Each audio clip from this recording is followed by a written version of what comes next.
Doctor Baba Saheb Ambedkar open university.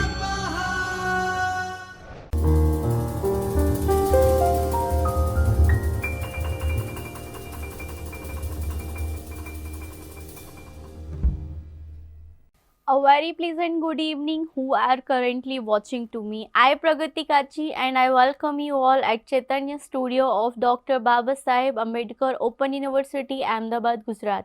So friends, we are on a lecture series of BBAR course code 503, that is Entrepreneurship Development. Previous video में हमने block number 1 का unit number 2 समझा था। आज की video में हम block number 1 unit 3 that is entrepreneurs, intrapreneurs and managers के बारे में समझेंगे, right. So we will start from the first slide. Our today's learning objectives are to understand the entrepreneurial process. एक एंटरप्रेन्योरशिप की प्रोसेस क्या होती है, किस प्रोसेस से हमें गुजरना होता है। To understand the concept of intrapreneurship. Intrapreneurship and intrapreneurship दोनों में क्या डिफरेंस होता है, वो सारी चीज़ें हम समझेंगे, right. So we will start from the intrapreneurship, right? What is the meaning and definition of intrapreneurship? Intra का मतलब होता है किसी भी चीज़ के अंदर, राइट। फॉर एग्जांपल हम doctor Baba Saheb Ambedkar open university के अंदर स्टडी कर रहे हैं, तो हम क्या हैं, doctor Baba Saheb Ambedkar open university का पार्ट है, ठीक है। अगर हम इग्नू में स्टडी कर रहे होते तो और हम IGNOU and Baba Saheb Ambedkar open university को कंपेयर करेंगे, ठीक है, तो हम वर्ड यूज़ करेंगे इंटर। लेकिन किसी भी ऑर्गेनाइजेशन के अंदर अगर हम कनेक्टेड हैं तो हम उस टाइम पे वर्ड यूज़ करते हैं इंट्रा। तो intrapreneurship is that the observe of entrepreneur skill and strategies undertaken by an organisation. For a business person to survive in a company, she must be supplied with adequate freedom to implement those concepts so as to stay that the entrepreneurial spark from the time। मतलब कहने का मतलब ये है कि इंट्राप्रेन्योरशिप में क्या होता है, एक पर्सन होता है, वो किसी पर्टिकुलर ऑर्गेनाइजेशन के टॉप मैनेजमेंट लेवल में एज अ जॉब ज्वाइन करता है और अपनी सारी क्रिएटिविटी इनोवेशन क्या करता है, उसी ऑर्गेनाइजेशन के वेलफेयर में लगा देता है, अलग से कोई भी कंपनी फॉर्म नहीं करता है। That is a basic difference between entrepreneurship and intrapreneurship, okay.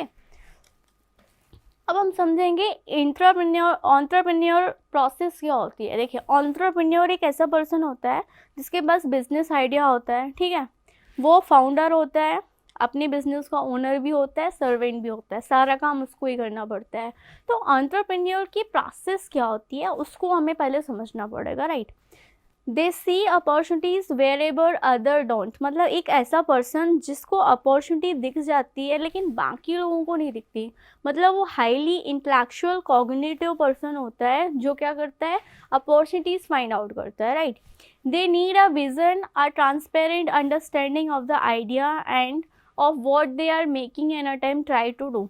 मतलब वो क्या करते हैं, उनके पास एक लॉन्ग टर्म विजन होता है अपने आइडिया के साथ कि इस आइडिया को वो हाई स्केलिंग कैसे लेकर आ सकते हैं मार्केट में, जो कि क्या करेगा, कस्टमर्स की नीड्स को सेटिस्फाई करेगा।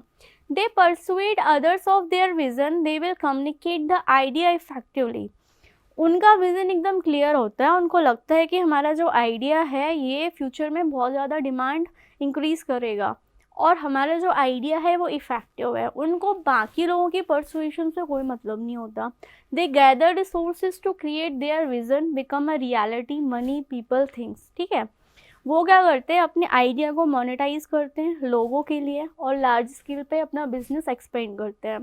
दे organise these resources to make a replacement venture. वो आइडिया को इतने अच्छे से ऑर्गेनाइज करते हैं कि वो पुराने वेंचर को रिप्लेस करके नया वेंचर भी डेवलप कर सकते हैं, इवन नया मार्केट बना सकते हैं। They perpetually change, adopt themselves in align with the dynamically demand of the market. वो इतने फ्लेक्सिबल होते हैं, इतने अडाप्टिव नेचर के होते हैं कि मार्केट में जैसे ही डिमांड चेंज होती है या कस्टमर का प्रेफरेंस या टेस्ट या परचेजिंग पावर चेंज होती है, उसके प्रपोर्शनेट सेल्स बढ़ाने के लिए वो क्या करते हैं, सारे वेरिएबल फैक्टर्स को चेंज कर लेते हैं। तो ये होती है अपनी एंटरप्रेन्योरशिप की प्रोसेस या एंटरप्रेन्योरल प्रोसेस, ओके। अब हम बात करेंगे गैदरिंग ऑफ रिसोर्सेज। किसी भी आइडिया को मार्केट तक इन अ फॉर्म ऑफ प्रोडक्ट या सर्विसेज अगर हमें लेकर जाना है तो हमें क्या करना पड़ता है, आइडिया को कन्वर्ट करना पड़ता है प्रोडक्ट या सर्विसेज में। अब वो फ्री ऑफ कॉस्ट तो नहीं होगी, ठीक है, उसके लिए हमें कुछ फाइनेंस गैदर करना पड़ता है, ठीक है, कुछ काम करना पड़ता है, कुछ कैपिटल लगानी पड़ती है, कुछ लोगों को इंटीग्रेट करना पड़ता है और हमें कुछ इन्फॉर्मेशन गेट टुगेदर करके उसको अच्छे से अरेंज करके मार्केट में स्प्रेड आउट भी करना पड़ता है, जिसको हम बोलते हैं मार्केटिंग।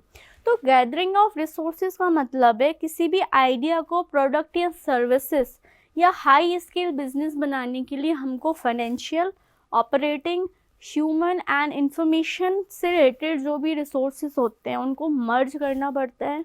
उनकी हेल्प से हम क्या करते हैं, अपने आइडिया को फर्निश करते हैं, राइट। तो गैदरिंग ऑफ रिसोर्सेज में हमको सारी चीज़ें मेंटेन करनी पड़ती है। अब एंटरप्रेन्योरल प्रोसेस क्या होती है, ठीक है। फॉर एग्जांपल आई प्रगति काची and I am an entrepreneur, ठीक है। मेरे मन में आइडिया है कि हम जिस एरा में हैं that is a digital era, ठीक है। Now I am working as an assistant professor and I am teaching you the subjects of BBAR course, but I want to scale out my digital teaching skills to everyone। तो मेरे दिमाग में एक idea आया, ठीक है, क्यों ना मैं फर्स्ट क्लास से लेके 12th क्लास, ठीक है, और हायर एजुकेशन के जो सब्जेक्ट्स हैं, ठीक है, उन सब का ई कंटेंट बनाऊँ और सबको इलेक्ट्रॉनिक प्लेटफॉर्म में रख दूँ विथ ओपन एक्सेस, राइट। तो ये सारा काम तो अकेले मैं कर नहीं सकती, मेरा जो सब्जेक्ट पे कमांड होगा मैं सिर्फ वही सब्जेक्ट का ई कंटेंट प्रिपेयर कर सकती हूँ। तो मैं साइंस वाले जो एक्सपर्टीज़ हैं उनसे क्या करूँगी, कोलैबोरेशन करूँगी कि आप साइंस का कंटेंट बनाओ। टेक्निकल सब्जेक्ट्स के लिए मैं टेक्नोलॉजी एक्सपर्ट्स से कोलैबोरेशन करूँगी कि आप टेक्नोलॉजी वाला ई कंटेंट बनाओ। तो जिस सब्जेक्ट में या जिस सेक्टर में जिस भी पर्सन की एक्सपर्टीज़ होगी मैं उन पर्सनस को अप्रोच करूँगी, या तो मैं उसको अपनी कंपनी की इक्विटी ऑफ़र करूँ या तो मैं उनको क्या कुछ अमाउंट ऑफ मनी ऑफ़र करूँ, क्योंकि फ्री में तो कोई काम करेगा नहीं। अब ये सब मेरा आइडिया है, मैंने ऑर्गेनाइज भी कर लिया, ठीक है। अब ई कंटेंट जो हमारा प्रोडक्ट होने वाला है उसको बनाने में मुझे कुछ खर्चे भी लगेंगे, कुछ फिक्स्ड कॉस्ट होगी, कुछ वेरिएबल कॉस्ट होगी, ठीक है। ई कंटेंट बन के तैयार है। अब ई कंटेंट मैं मार्केट में सप्लाई कैसे करूँ या मैं मार्केट में कैसे बेचूँ, तो मुझे करना पड़ेगा क्या, स्वॉट analysis, that is strength, weakness, opportunity and threat.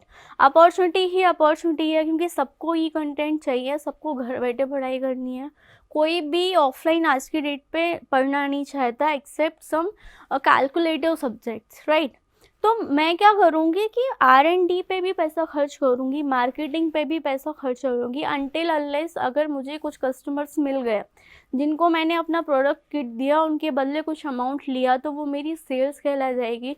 अब सेल्स में से मैं सारे cost, fix cost, variable cost सबको माइनस करूँगी, फिर मुझे पता चलेगा कि हाँ मैं इस बिज़नेस को और आगे ले जा पाऊँगी कि नहीं, ये प्रॉफिटेबल है कि नहीं। अगर प्रॉफिटेबल है तो मैं और काम करूँगी, ठीक है, मैं और लोगों को हायर करूँगी, तो क्या होगा, नंबर ऑफ़ जॉब्स क्रिएट होंगी मार्केट में। हम लोग साथ में मिलके एक विज़न जो कि मेरा है कि मुझे क्या करना है, डिजिटल कंटेंट जर्नलाइज करना है बहुत अच्छी लैंग्वेज में, जिसका मैं एक्सेस दे सकूँ सारे बच्चों को, क्योंकि मैं ऑनलाइन प्लेटफॉर्म पे रखना चाहती हूँ। उसके लिए सब लोग काम करेंगे, ठीक है। तो ओवरऑल इस प्रोसेस को हमने बोल दिया कि एंटरप्रेन्योरल प्रोसेस है ये, ठीक है। अब इसको हम एक डायग्राम के साथ समझेंगे, ये तो सिर्फ एग्जाम्पल था, राइट। फर्स्ट स्टेप होती है हमारी आइडिया जनरेशन। आइडिया किसको आया था, मुझे। दूसरा अपॉर्चुनिटी एनालिसिस, ये आइडिया मुझे आया तो मैंने ये देखा कि मार्केट में अपॉर्चुनिटी हो सकती है कि नहीं, ठीक है। हर इंसान यूट्यूब चलाता है, हर इंसान इंस्टाग्राम चलाता है, क्यों ना इन दोनों प्लेटफॉर्म पे ही मैं एजुकेशनल कंटेंट रख दूँ ताकि बहुत जल्दी लोगों को कैप्चर करने में इजी पड़े कि यूट्यूब खोला, ये टॉपिक पढ़ना था, मिल गया। इंस्टाग्राम खोला, शॉर्ट वीडियोस में 1 मिनट में एक कॉन्सेप्ट अगर कोई पढ़ा रहा है तो ये क्या है, मार्केट में अपॉर्चुनिटी है। फिर मैंने प्लान डेवलप किया कि अकेले मैं ये काम नहीं करूँगी, I need 2-3 subject expertise people also, उसके लिए कुछ पैसा लगेगा, ठीक है। कलेक्टिंग रिसोर्सेज मीन्स कि ये सब करने के लिए मेरे पास ई कंटेंट होना चाहिए। ई कंटेंट मैं कैसे बनाऊंगी?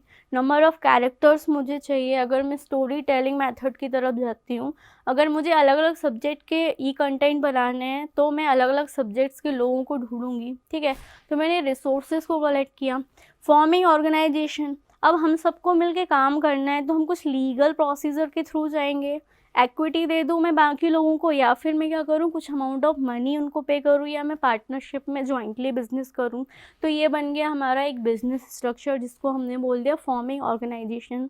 फिर सब लोग मिलके काम कर रहे थे, हमारे पास नंबर ऑफ सब्जेक्ट्स का ई कंटेंट बन गया, प्रोडक्ट किट बन गई, हम सेल कर रहे हैं, हमको सोशल मीडिया से भी पैसे आ रहे हैं, ऑफलाइन मार्केट से भी आ रहे हैं, ऑनलाइन मार्केट से भी आ रहे हैं, ठीक है।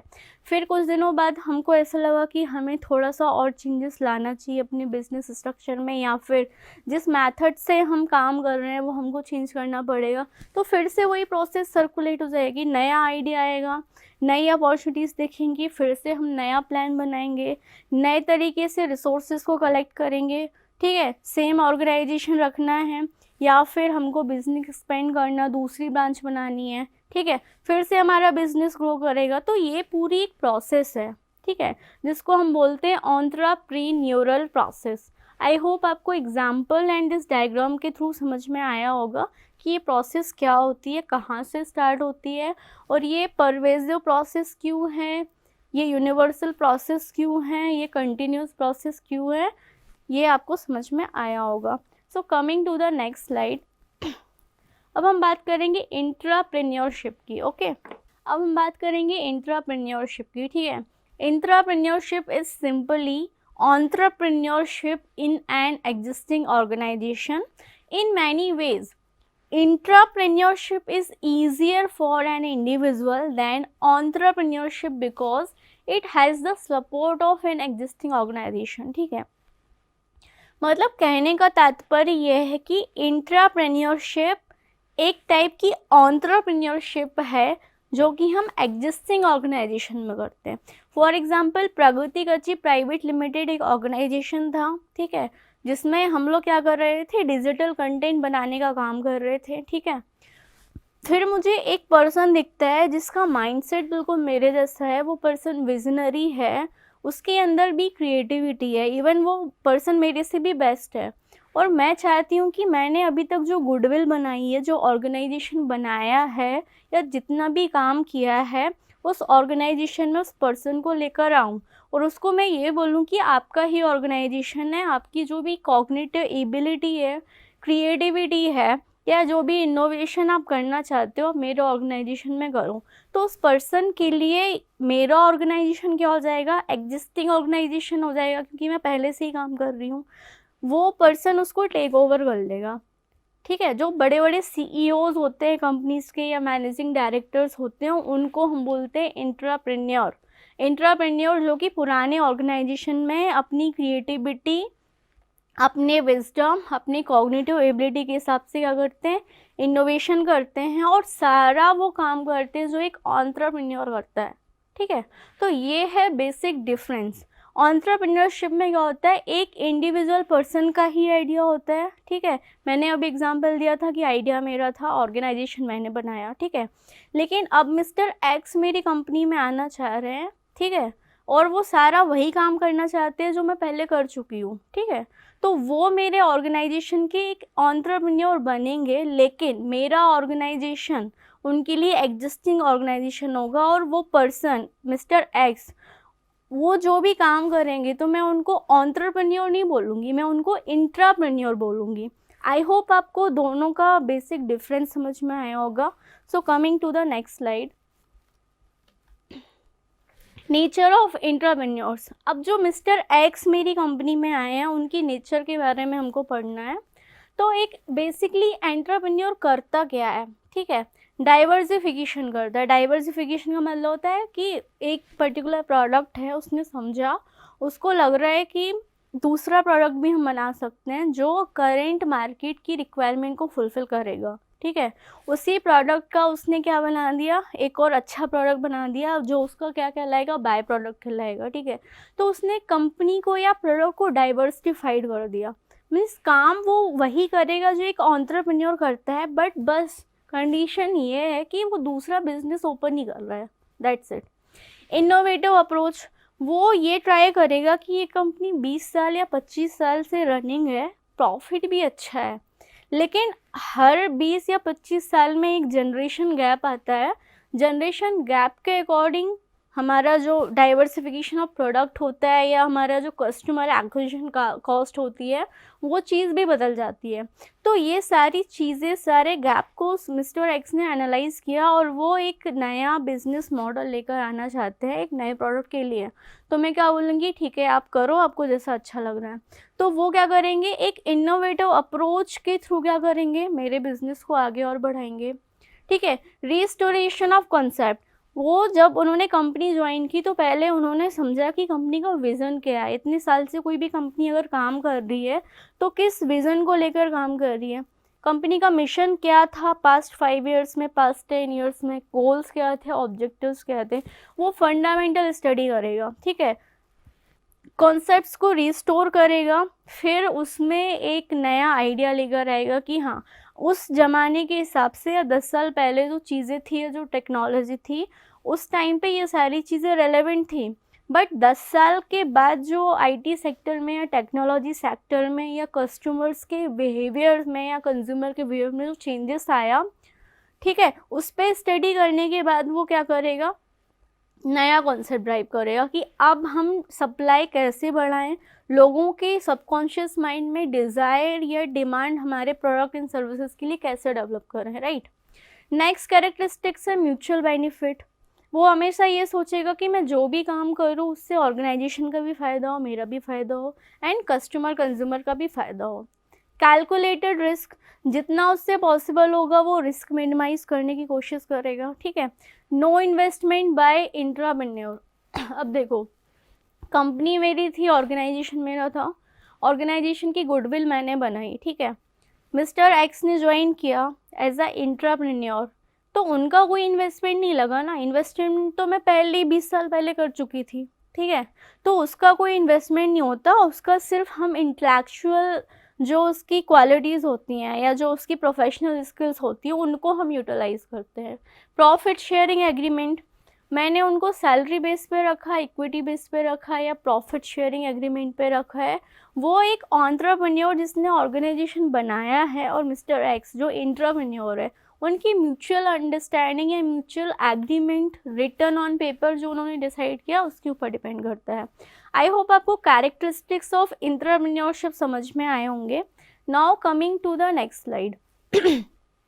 इस स्लाइड में हमको पढ़ना है प्रोफेशनल मैनेजर के बारे में। ठीक है, हमने प्रिंसिपल्स ऑफ मैनेजमेंट में पढ़ा था कि एक हायरार्की या एक लेवल होता है जो कि ट्रायंगल है। ठीक है, ऊपर टॉप लेवल मैनेजमेंट के लोग आते हैं, फिर आते हैं मिडिल लेवल ऑफ मैनेजमेंट के लोग, फिर नीचे आते हैं ऑपरेशनल लेवल ऑफ मैनेजमेंट के लोग। ठीक है, तो जो अपर लेवल ऑफ मैनेजमेंट की अगर हम बात करें with the realistic example Reliance industries. ठीक है, तो रिलायंस इंडस्ट्रीज़ के टॉप अथॉरिटी पे बैठे हुए मुकेश अंबानी जी, नीता अंबानी जी और उनके जो सन्स है आकाश अंबानी। ठीक है, तो वो लोग क्या करते हैं, पॉलिसीज़ बनाते हैं, स्ट्रेटजीज़ बनाते हैं। फिर मिडिल में आते हैं कि फाइनेंस मैनेजर है, प्रोडक्शन मैनेजर है, परचेज मैनेजर है। फिर ऑपरेशनल लेवल ऑफ मैनेजमेंट में एक्चुअल वर्कर्स आते हैं जो कंपनी की बैकबोन होते हैं। ठीक है, तो जो प्रोफेशनल मैनेजर पर्सन होता है वो कौन होता है उसको हमें समझना है। A manager might not be associated owner of associate enterprise, instead they are those who are accountable for the management and administration of a gaggle of individuals or department of the organization. Managers day-to-day job is to manage the workers and make sure that the organizations run smoothly. मतलब professional manager जिसको हर sector की समझ है, finance का भी knowledge है, sales का भी नॉलेज है, मार्केटिंग का भी नॉलेज है, प्रोडक्शन का भी नॉलेज है। ठीक है, वो ये सारे काम कर चुका है इन हिज और हर पास्ट एक्सपीरियंस। नाउ अब उसका काम ये है कि वो लोगों को मेंटोरशिप दे, गाइड करे। तो ऐसे पर्सन को हम बोलते हैं प्रोफेशनल मैनेजर। अब हम जानेंगे कि जो एंटरप्रेन्योर है और इंट्राप्रेन्योर है, दोनों के बीच में क्या डिफरेंस होता है, राइट। तो एंटरप्रेन्योर और एंटरप्रेन्योर का बेसिक मीनिंग क्या था? Entrepreneur refers to a person who set up his own business with new idea और कॉन्सेप्ट। एक ऐसा पर्सन जो खुद का बिजनेस बनाता है, खुद का स्टार्टअप करता है, खुद के आइडिया और कॉन्सेप्ट के ऊपर, ठीक है।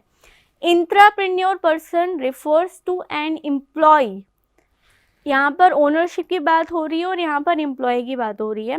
तो entrepreneurship person refers to an employ of the organisation who is in charge of undertaking innovation in product services and process. Means कि वो एक एग्जिस्टिंग ऑर्गेनाइजेशन का एम्प्लॉय होता है जो कि इंचार्ज होता है undertakings of innovation in product services and process.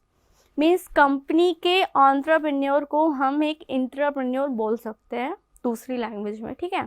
अगर अप्रोच की बात करें तो जो एंटरप्रेन्योर होता है वो रिस्ट्रिक्टिव नहीं होता, उसको जो मन में आएगा वो करेगा, क्रिएटिविटी के ऊपर कोई रिस्ट्रिक्शंस नहीं है क्योंकि खुद की कंपनी है। That person can be an experimental person. लेकिन एंटरप्रेन्योर के ऊपर क्या होता है, एक बाउंड्री होती है, उसको पहले बोला जाता है कि ये ऑर्गेनाइजेशन 20 साल पुराना है, पहले आप इसके फंडामेंटल्स को समझो, कॉन्सेप्ट को समझो, उसके बाद क्रिएटिविटी करना स्टार्ट करो, ठीक है। रिसोर्सेज की अगर हम बात करें तो एंटरप्रेन्योर पर्सन का खुद का रिसोर्स होता है, खुद का सेटअप होता है क्योंकि उसने ही कैपिटल लगाई हुई होती है, ठीक है। एंटरप्रेन्योर पर्सन ऑर्गेनाइजेशन या जिस कंपनी में वो काम करता है उसके ही रिसोर्सेज को यूटिलाइज करता है, उसका खुद का कोई इन्वेस्टमेंट नहीं होता, ठीक है। एंटरप्रेन्योर जो कैपिटल बनाता है वो खुद के द्वारा रेज की हुई होती है, या तो उसने जेब से पैसा लगाया, या तो बैंक से लोन लिया, या तो गवर्नमेंट ग्रांट्स ली। मतलब कैपिटल रेजिंग की जो रिस्पॉन्सिबिलिटी है वो खुद एंटरप्रेन्योर पर्सन की होती है। लेकिन इंट्राप्रेन्योर जो पर्सन होता है that is a financed by the company. Company की कैपिटल यूज़ करता है, कंपनी का सेटअप यूज़ करता है, कंपनी के सारे रिसोर्सेज यूज़ करता है, उसके ऊपर कैपिटल रेजिंग जैसी कोई ऑब्लिगेशंस नहीं होती हैं, ठीक है। एंटरप्राइज की अगर बात करें तो एंटरप्रेन्योर नया एंटरप्राइज डेवलप करता है, या तो वो सोल प्रोप्राइटरशिप होगा, या तो पार्टनरशिप होगा, या तो प्राइवेट लिमिटेड कंपनी होगी, या फिर पब्लिक लिमिटेड कंपनी होगी। इंट्राप्रेन्योर को बना बनाया ऑर्गेनाइजेशन मिलता है, उसको कोई नया ऑर्गेनाइजेशन नहीं बनाना पड़ता। डिपेंडेंसी की बात करें तो entrepreneur is a owner as well as servant of a particular business, तो वो इंडिपेंडेंट है, लेकिन इंट्राप्रेन्योर डिपेंडेंट होता है। रिस्क की बात करें तो कोई भी रिस्क आएगा ऑर्गेनाइजेशन में तो उसको बियर करने की जो ऑब्लिगेशन है वो ऑफ कोर्स एंटरप्रेन्योर की होगी क्योंकि उसका ही बिजनेस है। लेकिन इंट्राप्रेन्योर के केस में सारा रिस्क कंपनी लेती है, ठीक है। वर्क्स फॉर की अगर बात करें तो जो एंटरप्रेन्योर पर्सन होता है वो मार्केट में अच्छी पोजीशन या लीडिंग ब्रांड बनने के लिए दिन रात मेहनत करता है, और जो इंट्राप्रेन्योर होता है वो क्या करता है, पुराने ऑर्गेनाइजेशन सिस्टम एंड कल्चर को समझ के उसको रीस्ट्रक्चरिंग का काम करता है। आई होप आपको एंटरप्रेन्योर और इंट्राप्रेन्योर का मतलब, दोनों के बीच में क्या डिफरेंस होता है, वो सारी चीज़ें समझ में आई होंगी। अब हम डिफरेंस की बात करेंगे, एंटरप्रेन्योर, इंट्राप्रेन्योर और मैनेजर के बीच में क्या डिफरेंस होता है, ओके। तो एंटरप्रेन्योर, इंट्राप्रेन्योर एंड मैनेजर के बीच में बेसिक जो डिफरेंस होता है उसको हम समझने वाले हैं। मोटिवेशन से स्टार्ट करेंगे। An entrepreneur wants financial freedom and be his her own boss. मतलब एंटरप्रेन्योर ऑलरेडी इतना रिस्क लेकर एक अच्छा वेंचर बना चुका होता है। क्यों बनाता है? क्योंकि वो सेल्फ मोटिवेटेड होता है और वो चाहता है कि फाइनेंशियल फ्रीडम हो उसकी लाइफ में, इसलिए उसने क्या किया है, खुद का स्टार्टअप किया है। अगर उसको फाइनेंशियल फ्रीडम नहीं चाहिए होती तो वो क्या करता, जॉब में लगा हुआ होता। और जो इंट्राप्रेन्योर पर्सन होता है उसको चाहिए होता है कंपनी से रिवॉर्ड एंड बोनस, इसलिए वो क्या करता है, सारी क्रिएटिविटी वहाँ पे यूज़ करता है। और अगर मैनेजर की बात करें तो मैनेजर क्रिएटिविटी या मोटिवेशन के साथ काम क्यों करता है, क्योंकि उसको चाहिए होता है प्रमोशन, ताकि वो जिस प्रोफाइल पे काम कर रहा है इसके ऊपर की प्रोफाइल उसको मिल जाए, ठीक है। गोल्स की अगर हम बात करें तो एक एंटरप्रेन्योर पर्सन के पास लॉन्ग टर्म का गोल होता है, ठीक है। इंट्राप्रेन्योर पर्सन के पास मीडियम टर्म का गोल होता है और मैनेजर के पास डेली बेसिस, वीकली बेसिस या मंथली बेसिस पे क्या आते हैं, गोल्स आते हैं। अगर हम रिस्क की बात करें तो एंटरप्रेन्योर जो पर्सन होता है वो हमेशा हाई रिस्क पे होता है और हाई रिस्क टेकर भी हम उसको बोलते हैं, ठीक है। और अगर हम इंट्राप्रेन्योर की बात करें तो वो क्या करता है, थोड़ा रिस्क टेकर होता है, लेकिन उसके बदले के सारे रिस्क कौन बेयर करता है, कंपनी बेयर करती है। मैनेजर के ऊपर कोई रिस्क नहीं होता, उसको जो टास्क दिया जाता है, ठीक है, वो उसी टास्क को फुलफिल करने के लिए काम करता है। वर्क की अगर हम बात करें तो an entrepreneur is self employed. Entrepreneur ने ही तो अपना बिजनेस ओपन किया है, तो वो किस कैटेगरी में आएगा, सेल्फ एम्प्लॉयमेंट की कैटेगरी में आएगा। एंटरप्रेन्योर तो कंपनी के लिए काम कर रहा है, तो वो एग्जिस्टिंग ऑर्गेनाइजेशन का क्या हो गया, एम्प्लॉय हो गया। मैनेजर की बात करें तो it also works for others, तो वो भी एम्प्लॉय ही है और मिडिल लेवल ऑफ मैनेजमेंट से बिलोंग करता है। डिसीजन मेकिंग की अगर हम बात करें तो जो एंटरप्रेन्योर पर्सन होता है वो सारे डिसीजन लेता है कि उसका ऑर्गेनाइजेशन अभी किस लेवल पे है, उसको अगर एक स्टेप ऊपर जाना है तो किन किन चीज़ों के लिए उसको फंडिंग का रिक्वायरमेंट होगा, वो फंडिंग का एलोकेशन कहाँ पे करना है, कितने अमाउंट से करना है, कितनी ह्यूमन कैपिटल चाहिए, कितना प्रोडक्शन पर यूनिट चाहिए एक मंथ में, वो सारे डिसीजन कौन लेता है, जिसका स्टार्टअप होता है, जिसको हम बोलते हैं entrepreneur. An entrepreneur is less involve in decision making. उसको सिर्फ बोला जाता है कि आप अपनी creativity, innovations and cognitive skills का यूज़ करो for the welfare of company. Decision लेने की अथॉरिटी तो उसी पर्सन के पास होगी जिसका ऑर्गेनाइजेशन है या फिर ऑर्गेनाइजेशन के फाउंडर या ओनर की होगी। एंटरप्रेन्योर के पास डिसीज़न लेने की कोई अथॉरिटी नहीं होती। मैनेजर की बात करें तो मैनेजर भी एग्री होता है सुपीरियर्स ने जो डिसीज़न लिए होते हैं, खुद का कोई डिसीज़न नहीं होता। डिसीज़न क्या होता है, कैरी फॉरवर्ड होता है level to level of organisation. Thinking की बात करें तो एंटरप्रेन्योर्स आर फ्री थिंकर। उनको जब जैसा लगेगा मार्केट में अपॉर्चुनिटी दिखेगी वो उसके हिसाब से सोचते हैं, आइडिया लेकर आते हैं, आइडिया का प्रोटोटाइप बनाते हैं, प्रोडक्ट बनाते हैं, सेलिंग करते हैं, रिवेन्यू जनरेट करते हैं। तो सोचने के ऊपर उनका जो है, मतलब जो उनकी सोच है वो क्या है, इंडिपेंडेंट है, उसके ऊपर कोई बाउंड्रीज नहीं होती। और जो इंट्राप्रेन्योर पर्सन होता है he is also free thinker but with in the limit of the companies activity. Company का मिशन, विजन, गोल्स क्या है, कंपनी का बिजनेस स्ट्रक्चर क्या है, ये सारी बाउंड्री के अंदर रह के ही एक इंट्राप्रेन्योर को क्या करना पड़ता है, डिसीजन लेना पड़ता है। मैनेजर भी फ्री थिंकर नहीं होता क्योंकि सुपीरियर ने जैसा ऑर्डर दिया उसको उसी ऑर्डर को फुलफिल करने के लिए काम करना पड़ता है। फंड की बात करें तो an entrepreneur needs to deal with fund raising. एक एंटरप्रेन्योर फंड कैसे रेज करता है वो डिपेंड करता है कि उसके पास उतना पैसा पहले से था, उसने बैंक से लोन लिया है कि गवर्नमेंट से ग्रांट्स लिए हैं। एंटरप्रेन्योर को ये सब सोचने की ज़रूरत ही नहीं है क्योंकि उसको बना बनाया सेटअप मिलता है। मैनेजर को भी ये सब सोचने की ज़रूरत नहीं होती। स्किल्स की बात करें तो एंटरप्रेन्योर अपने बिजनेस के लिए ओनर भी है, सर्वेंट भी है, मार्केटर भी है, सेल्समैन भी है, अकाउंट मैनेजर भी है, इनोवेटिव भी होता है, प्रॉब्लम सॉल्विंग पर्सन भी होता है, डिसीजन मेकिंग अथॉरिटी भी होता है। मतलब एक पर्सन के अंदर ही सारे पर्सन्स होते हैं, उसको बोलते हैं हम एंटरप्रेन्योर। और इंट्राप्रेन्योर क्या होता है, इनोवेटिव होता है, प्रॉब्लम सॉल्विंग स्किल्स पे काम करते हैं, इसके जॉब रोल्स जो होते हैं वो बहुत कम होते हैं।